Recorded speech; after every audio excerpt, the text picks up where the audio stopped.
നമസ്കാരം. ഇപ്പോൾ കിട്ടിയതിലേക്ക് പ്രിയ പ്രേക്ഷകർക്ക് സ്വാഗതം. ഞാൻ ഗോകുൽ രവി. എന്നോടൊപ്പം കേൾവി പരിമിതരെ സഹായിക്കുവാനായി സോനാജറി. വിശദമായ റിപ്പോർട്ടുകളിലേക്ക് കടക്കുകയാണ്. കോഴിക്കോട് റോഡിലെ കുഴിയിൽ വീണ് യുവാവിന്റെ കാലൊടിഞ്ഞ സംഭവത്തിൽ മനുഷ്യാവകാശ കമ്മീഷൻ കേസെടുത്തു. പൈപ്പിടാൻ വെട്ടിയ കുഴിയിൽ വീണ് തുണ്ടിയിൽ യൂസഫിന്റെ കാലാണ് ഒടിഞ്ഞത്. സംഭവത്തിൽ പൊതുമരാമത്ത് വകുപ്പ് അസിസ്റ്റന്റ് എക്സിക്യൂട്ടീവ് എഞ്ചിനീയർ റിപ്പോർട്ട് സമർപ്പിക്കണമെന്ന് കമ്മീഷൻ ആവശ്യപ്പെട്ടു. സമീർ സി മുഹമ്മദ് ചേരുന്നു വിശദാംശങ്ങളുമായി. സമീർ, ഈ വിഷയത്തിൽ ഉദ്യോഗസ്ഥരുടെ ഭാഗത്തുനിന്ന് വീഴ്ച എന്നത് ഉറപ്പിക്കുന്നുണ്ടോ? എന്നായിരുന്നു ഈ സംഭവം ഉണ്ടായത്?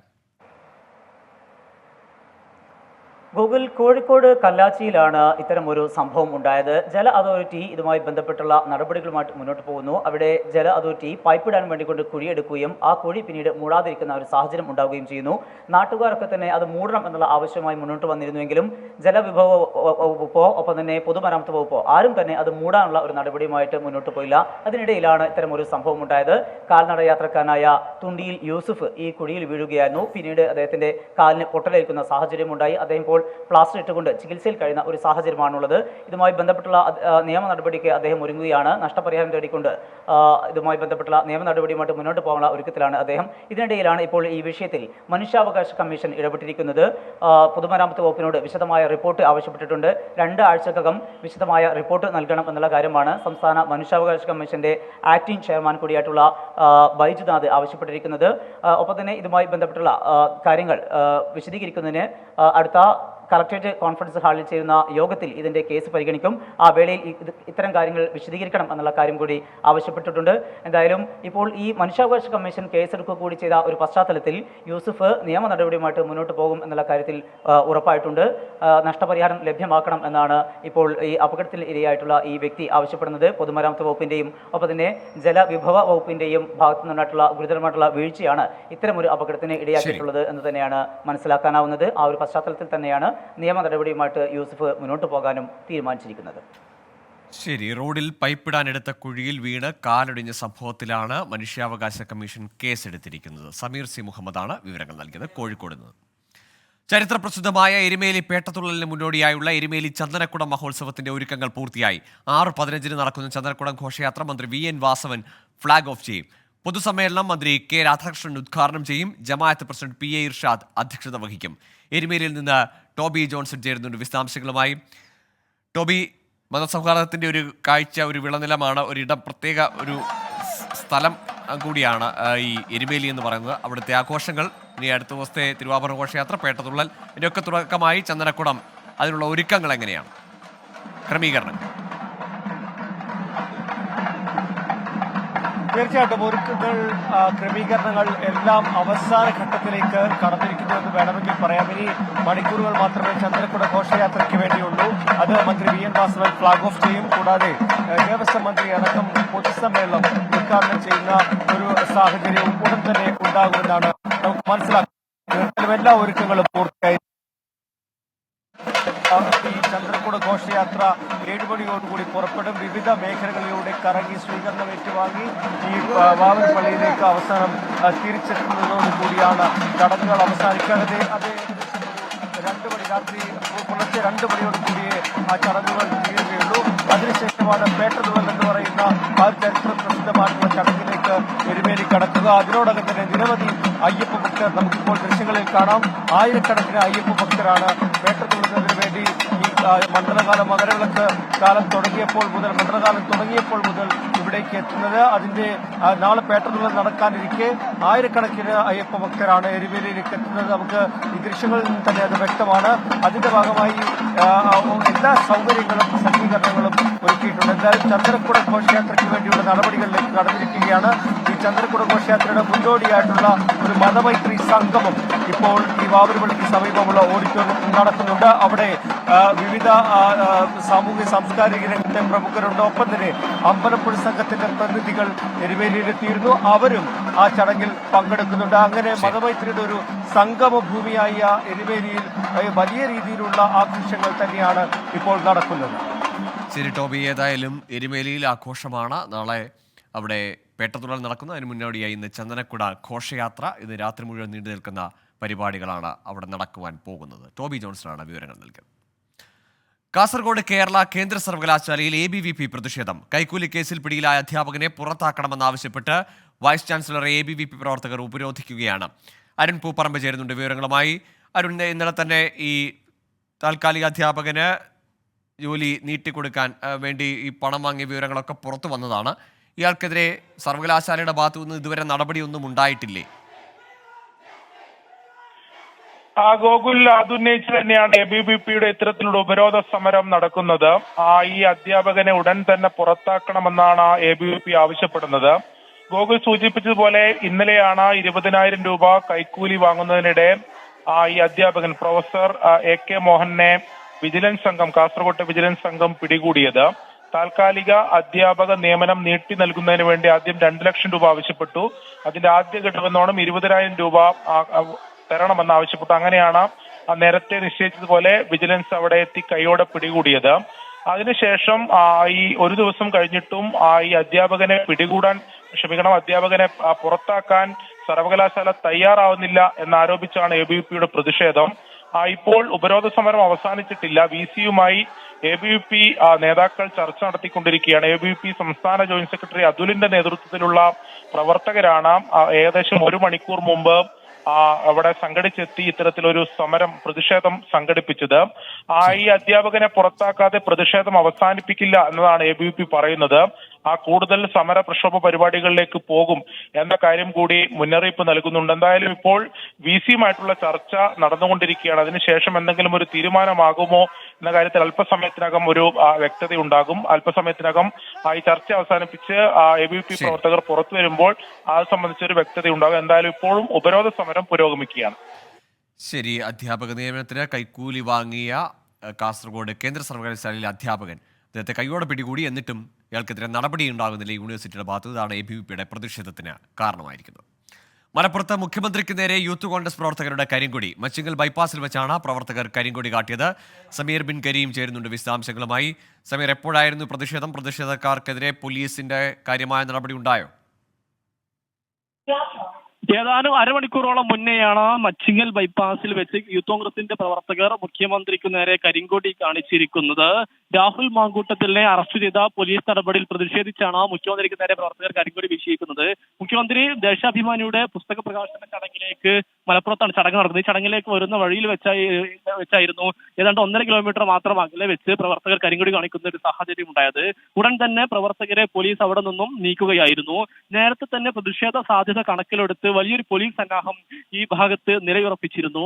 എന്നാൽ പോലീസ് പ്രവർത്തകരെ ഒക്കെ തന്നെ കണ്ടെങ്കിലും പ്രവർത്തകരെ പോലീസ് മുൻകൂട്ടി തടയുകയോ അല്ലെങ്കിൽ അവിടെ നിന്നും അറസ്റ്റ് ചെയ്യപ്പെടുകയോ ചെയ്തില്ല. പകരം പോലീസ് പ്രവർത്തകർ കരിങ്കൊടി കാണിക്കുന്ന സമയത്ത് മുഖ്യമന്ത്രിയുടെ വാഹന വ്യൂഹത്തിന് മുൻപിലേക്ക് ചാടുന്നത് മാത്രം ബ്ലോക്ക് ചെയ്യുകയും എന്നാൽ കരിങ്കൊടി കാണിക്കാൻ അനുവദിക്കുകയും ചെയ്യുന്ന ഒരു സമീപനമായിരുന്നു പോലീസ് സ്വീകരിച്ചത്. പിന്നീട് മുഖ്യമന്ത്രിയുടെ വാഹന വ്യൂഹം സുഗമമായി കടന്നു പോവുകയും ചെയ്തു. അതിന് പിന്നാലെ പ്രവർത്തകർ ഇവിടെ നിന്ന് പിരിഞ്ഞു പോകുന്ന ഒരു സാഹചര്യമാണ് ഉണ്ടായത്. എന്നാൽ ചില പ്രവർത്തകർക്ക് നേരിയ പരിക്കേൽക്കുന്ന ഒരു സാഹചര്യം ഉണ്ടായി. പ്രത്യേകിച്ച് കരിങ്കൊടി കാണിക്കുന്ന വേളയിൽ മുഖ്യമന്ത്രിയുടെ വാഹന വ്യൂഹത്തിന് പ്രവർത്തകർ മുൻപിലേക്ക് ചാടാതിരിക്കാൻ പോലീസ് ബലം പ്രയോഗിച്ച് നീക്കിയിരുന്നു. ഈ ഒരു ഘട്ടത്തിൽ ഏതാനും ചില പ്രവർത്തകർക്ക് നേരിയ പരിക്കേൽക്കുന്ന ഒരു സാഹചര്യം. മലപ്പുറത്താണ് മുഖ്യമന്ത്രിക്ക് നേരെ കരിങ്കൊടി പ്രതിഷേധമുണ്ടായത്. കരിങ്കൊടി പ്രതിഷേധം നടത്തി യൂത്ത് കോൺഗ്രസുകാർക്കെതിരെ കാര്യമായ പോലീസ് നടപടി ഉണ്ടായില്ല ഇന്ന്. സമീർ ബിൻ കരീമാണ് വിവരങ്ങൾ നൽകിയത്. മാർ റാഫേൽ തട്ടിൽ സിറോ മലബാർ സഭ അധ്യക്ഷൻ.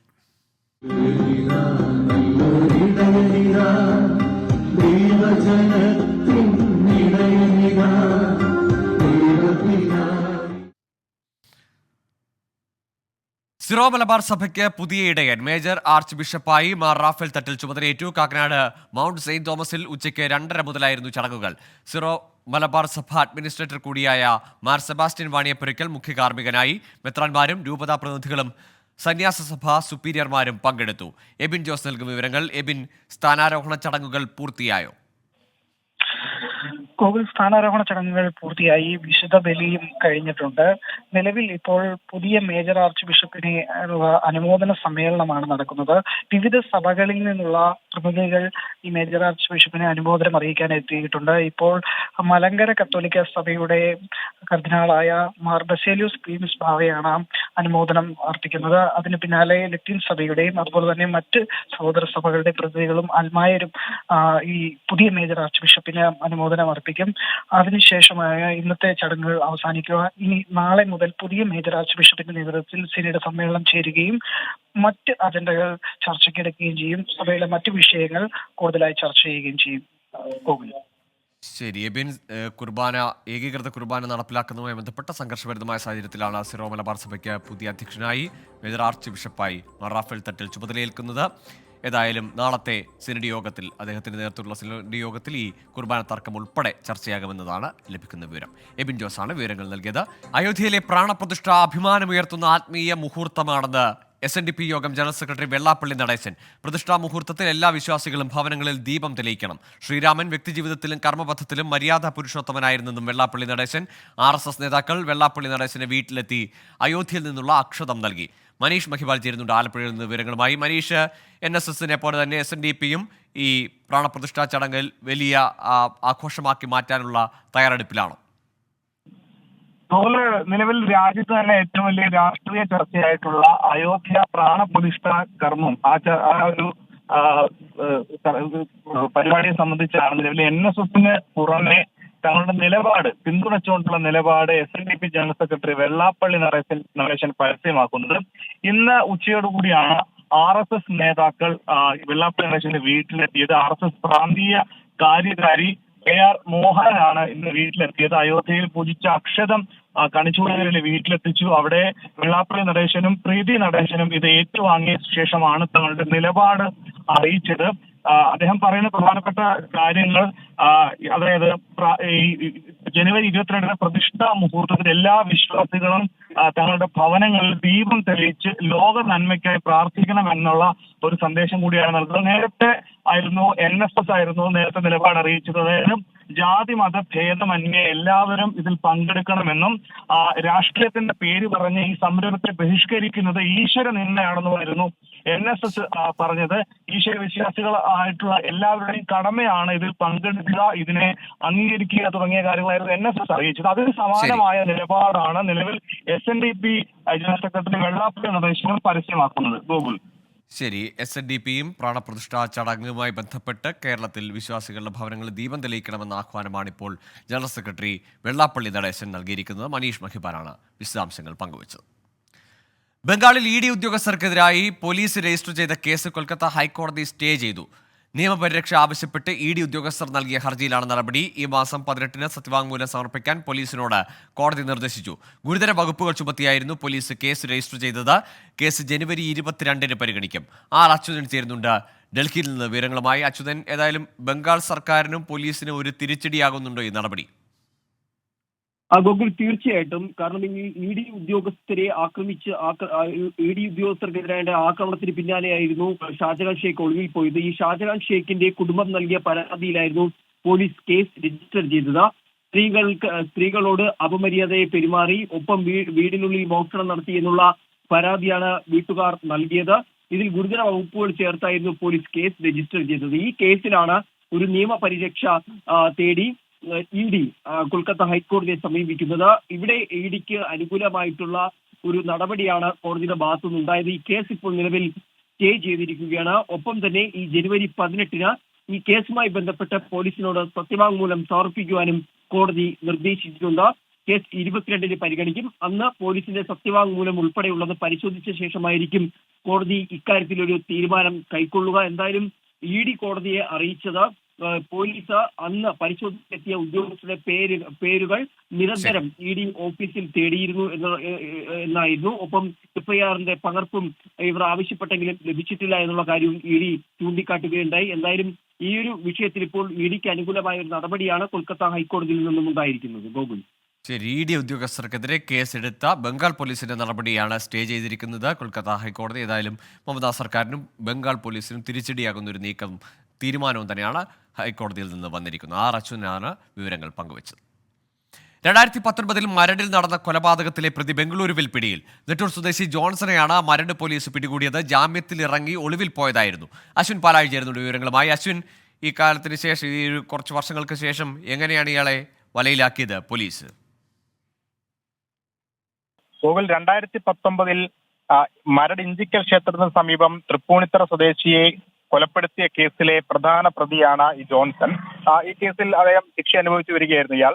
അതിനുശേഷം ജാമ്യത്തിൽ ഇറങ്ങിയ ശേഷം കേരളത്തിൽ നിന്നും രക്ഷപ്പെടുകയായിരുന്നു. പിന്നീട് 4 വർഷത്തോളം ഇയാൾക്കായി ഊർജിതമായ തെരച്ചിലാണ് പോലീസ് നടത്തിയത്. ഇതിനിടെയാണ് പ്രതി ബാംഗ്ലൂരിൽ ഒളിച്ചു താമസിക്കുന്നതിനുള്ള രഹസ്യ വിവരം പോലീസിന് ലഭിച്ചത്. ഇതിന്റെ അടിസ്ഥാനത്തിൽ മരട് നിന്നുള്ള പോലീസ് സംഘം ബാംഗ്ലൂരേക്ക് കഴിഞ്ഞ ദിവസം പുറപ്പെട്ടിരുന്നു. അവിടെ ബാംഗ്ലൂർ പോലീസിന്റെ കൂടി സഹായത്തോടെയാണ് ഈ ജോൺസണെ പിടികൂടിയത്. എന്നാൽ ഇയാളെ സ്റ്റേഷനിൽ എത്തിച്ച് മറ്റ് നടപടിക്രമങ്ങൾക്ക് ശേഷം ഇന്ന് കോടതിയിൽ ഹാജരാക്കും. ശരി, അശ്വിൻ പാലാഴിയാണ് വിവരങ്ങൾ നൽകിയത്. 2019 മുങ്ങിയ പ്രതിയാണ് ഇപ്പോൾ ബംഗളൂരുവിൽ നിന്ന് ജോൺസൺ എന്ന പ്രതിയെ പിടികൂടിയിരിക്കുന്നത് മരട് പോലീസ്. ഊരാളുങ്കൽ ലേബർ സൊസൈറ്റിക്ക് വേണ്ടി കണ്ണൂർ കോടതി പൊളിക്കൽ PWD തടഞ്ഞുവെന്ന ആരോപണം. നിർമ്മാൺ കൺസ്ട്രക്ഷൻസ് എന്ന കമ്പനി സുപ്രീം കോടതിയെ സമീപിച്ചു. 116 വർഷം പഴക്കമുള്ള കണ്ണൂരിലെ കോടതി കെട്ടിടം പൊളിക്കാൻ ജില്ലാ ജഡ്ജി അനുമതി നൽകിയിരുന്നുവെന്നാണ് ഹർജിയിലുള്ളത്. എന്നാൽ ആരോപണം ഊരാളുങ്കൽ ലേബർ സൊസൈറ്റി തള്ളി. അച്യുതൻ ചേരുന്നുണ്ട് ഡൽഹിയിൽ നിന്ന് വിവരങ്ങളുമായി. അച്യുതൻ, എന്താണ് ഇങ്ങനെ ഒരു ഹർജിക്ക് പിന്നിൽ? അതും 2 നിർമ്മാണ കമ്പനികളാണ് എന്ന് തമ്മിലുള്ള തർക്കമാണെന്ന് മനസ്സിലാക്കുന്നു. എന്താണ് അതിന്റെ ഒരു സാഹചര്യം? ഗോകുൽ, ഈ 116 വർഷം പഴക്കമുള്ള കണ്ണൂരിലെ കോടതി കെട്ടിടത്തിന്റെ നിർമ്മാണ കരാറുമായി ബന്ധപ്പെട്ടാണ് ഈ പ്രശ്നങ്ങൾ ഉടലെടുക്കുന്നത്. അന്ന് ഈ ഊരാളുങ്കൽ ലേബർ സൊസൈറ്റിക്ക് ഇത് കരാർ നൽകുകയും ഒടുവിൽ അത് ഹൈക്കോടതി ഡിവിഷൻ ബെഞ്ച് തടഞ്ഞുകൊണ്ട് നിലവിൽ ഈ നിർമ്മാൺ കൺസ്ട്രക്ഷൻ കമ്പനിക്ക് അനുകൂലമായ ഒരു നടപടിയായിരുന്നു ഹൈക്കോടതിയുടെ ഡിവിഷൻ ബെഞ്ചിന്റെ ഭാഗത്തു നിന്നുണ്ടാകുന്നത്. തുടർന്നായിരുന്നു ഈ കണ്ണൂരിലെ കോടതി സമുച്ചയം പൊളിക്കുവാനുള്ള നടപടിയിലേക്ക് കടക്കുന്നതും. എന്നാൽ ഇത് ഈ PWD ഈ ഒരു പൊളിക്കൽ നടപടി തടഞ്ഞു എന്നാണ് ഇപ്പോൾ ഈ പുതിയ നിർമ്മാൺ കൺസ്ട്രക്ഷൻ കമ്പനി ഇപ്പോൾ സുപ്രീം കോടതിയെ അറിയിച്ചിരിക്കുന്നത്. ഇത് ഈ ഊരാളുങ്കൽ ലേബർ സൊസൈറ്റിക്ക് വേണ്ടിയിട്ടാണ് PWD ഭാഗത്തു നിന്ന് ഇത്തരമൊരു നടപടി ഉണ്ടായത് എന്നുകൂടി ഉയർത്തുന്നുണ്ട്. അതേസമയം ഈ ഊരാളുങ്കൽ ലേബർ സൊസൈറ്റി ഇതുമായി ബന്ധപ്പെട്ട ഒരു സത്യവാങ്മൂലം സുപ്രീം കോടതിയെ അറിയിച്ചിട്ടുണ്ട്. ഈ 116 വർഷം പഴക്കമുള്ള കണ്ണൂരിലെ കോടതി കെട്ടിടം പൊളിക്കാൻ ജില്ലാ ജഡ്ജി അടക്കം അനുകൂലമായി നിന്ന സാഹചര്യത്തിലായിരുന്നു PWD ഈ ഒരു ഇടപെടൽ നടത്തിയത് എന്നുള്ളതാണ്. റദ്ദാക്കിയ കരാറിന് പണം തിരികെ ലഭിച്ചവരാണ് പൊളിക്കൽ ശ്രമിച്ചതെന്നും ഊരാളുങ്കൽ ലേബർ സൊസൈറ്റിയും ഇതുമായി ബന്ധപ്പെട്ട് അറിയിച്ചിട്ടുണ്ട്. ഗൂഗിൾ. ശരി അച്യുതൻ, കണ്ണൂരിലെ കോടതി കെട്ടിടം പൊളിക്കുന്നതുമായി ബന്ധപ്പെട്ടാണ് 2 നിർമ്മാണ കമ്പനികൾ തമ്മിലുള്ള തർക്കം. അതിൽ PWD ഊരാളുങ്കൽ ലേബർ സൊസൈറ്റിക്ക് വേണ്ടി ഇടപെട്ടു എന്നതാണ് നിർമ്മാൺ കൺസ്ട്രക്ഷൻസിന്റെ ആരോപണം. ഏതായാലും കേസ് സുപ്രീം കോടതിയിലെത്തിയിരിക്കുന്നു. അച്യുതനാണ് വിവരങ്ങൾ നൽകിയത്. പത്തനംതിട്ട ഓമലൂരിൽ സ്വകാര്യ ബസ്സിന് തീപിടിച്ചു. അടൂരിലേക്ക് പോയ ശ്രീമുരുകൻ എന്ന ബസ്സിലാണ് തീപിടിച്ചത്. നാട്ടുകാരുടെ സമയോചിതമായ ഇടപെടൽ മൂലമാണ് വൻ ദുരന്തം ഒഴിവായത്. ശ്രീജിത്ത് ശ്രീകുമാരൻ ചേരുന്നുണ്ട് പത്തനംതിട്ടയിൽ നിന്ന്. ശ്രീജിത്ത്, വൈകുന്നേരമാണ്, വലിയ തിരക്കുണ്ടാകുന്ന സമയമാണ്. അപകടങ്ങളില്ലാതെ കാര്യങ്ങൾ കൈകാര്യം ചെയ്യാൻ സാധിച്ചോ? തീർച്ചയായും ഇന്ന് രാവിലെയാണ് നമ്മൾ അപകടകരമായ ഒരു വാർത്ത റിപ്പോർട്ട് ചെയ്തത്. പമ്പയിൽ ഒരു KSRTC ബസ്സിന് തീപിടിച്ചു വന്നു. അതിനുശേഷമാണ് ഇപ്പോൾ ഒരു സ്വകാര്യ ബസ്സിന് തീപിടിച്ചു എന്നൊരു വാർത്ത കൂടി പത്തനംതിട്ടയിൽ നിന്ന് പുറത്തു വരുന്നത്.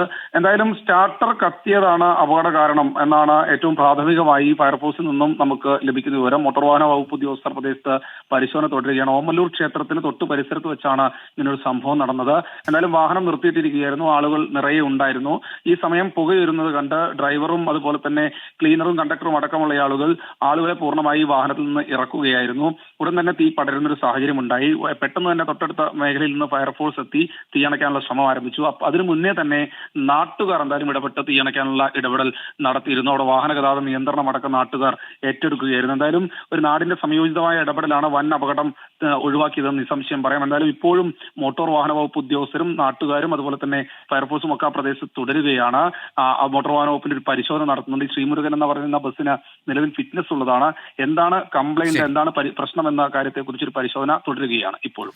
ശരി ശ്രീജിത്ത്, പത്തനംതിട്ട ഓമലൂരിൽ വെച്ചാണ് ശ്രീമുരുകൻ എന്ന സ്വകാര്യ ബസ്സിന് തീപിടിച്ചത്. ഏതായാലും സമയോചിതമായ നാട്ടുകാരുടെ ഇടപെടൽ, യാത്രക്കാരുടെ ഇടപെടൽ, അതുവഴി അപകടങ്ങൾ ഒഴിവാകുന്നു. ആശ്വാസകരമായ വാർത്തയാണത്.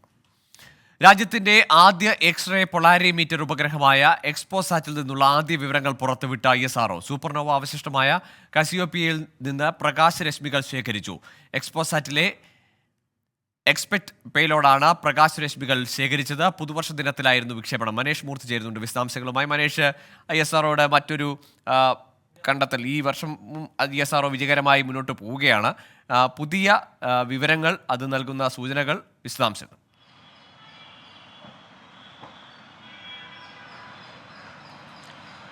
ഗൂഗിൾ, സൂപ്പർനോവയുടെ അവശിഷ്ടമായിട്ടുള്ള കസിയോപ്പയിൽ നിന്നുള്ള എക്സ്റേ രശ്മികളുടെ സാന്നിധ്യം, അതാണ് ഇപ്പോൾ ആ എക്സ്റേ രശ്മികൾ പിടിച്ചെടുത്തുകൊണ്ട് അതിനുള്ള മൂലകങ്ങളുടെ സാന്നിധ്യമാണ് ഇപ്പോൾ എക്സ്പെക്ട് എന്ന് പറയുന്ന പേലോഡ് കണ്ടെത്തിയിരിക്കുന്നത്. അതിൽ കണ്ടെത്തിയ മൂലകങ്ങൾ എന്ന് പറയുന്നത് magnesium, silicon, sulphur, argon, calcium, അതുപോലെ തന്നെ ഇരുമ്പ്. ഒന്നാം തീയതിയാണ് വിക്ഷേപണം നടന്നത്. 5-ാം തീയതി മുതൽ നടത്തിയ പഠനത്തിൻ്റെ റിപ്പോർട്ടുകളാണ്, ക്രോഡീകരിച്ച റിപ്പോർട്ടുകളാണ് ഇപ്പോൾ ISRO ഇന്ന് അല്പസമയം മുമ്പ് പുറത്തുവിടുകയും ചെയ്തിട്ടുള്ളത്. 2 പേലോഡുകളാണുള്ളത് നമുക്കറിയാം. ഒന്ന് എക്സ്പെക്റ്റും ഒന്ന് പൊളിക്സുമാണ്. അത് ഇപ്പോൾ എക്സ്പെക്റ്റിൽ നിന്നുള്ള ആദ്യഘട്ട വിവരങ്ങൾ പുറത്തു വന്ന് തുടങ്ങിയിരിക്കുന്നു. ഇനിയിപ്പോൾ പൊളിക്സിൽ നിന്നുള്ള വിവരങ്ങൾ വരേണ്ടതുണ്ട്. അതിനുവേണ്ടിയുള്ള കാത്തിരിപ്പിൽ തന്നെയാണ് ശാസ്ത്രലോകം. ഗൂഗിൾ സൂചിപ്പിച്ചതുപോലെ തന്നെ അമേരിക്കയ്ക്ക് ശേഷം ഈ പറഞ്ഞ രീതിയിൽ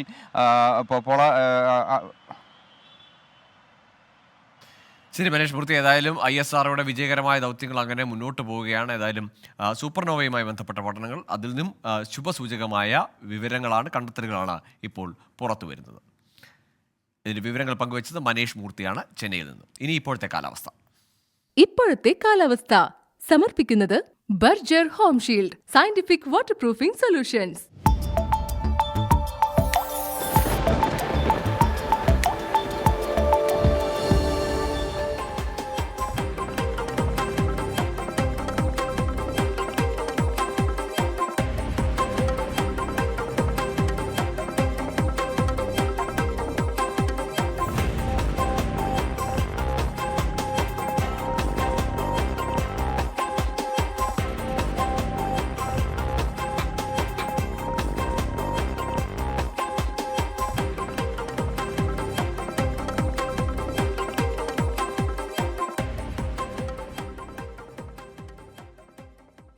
ഇതോടെ ഇപ്പോൾ കിട്ടിയത് പൂർണ്ണമാവുകയാണ്.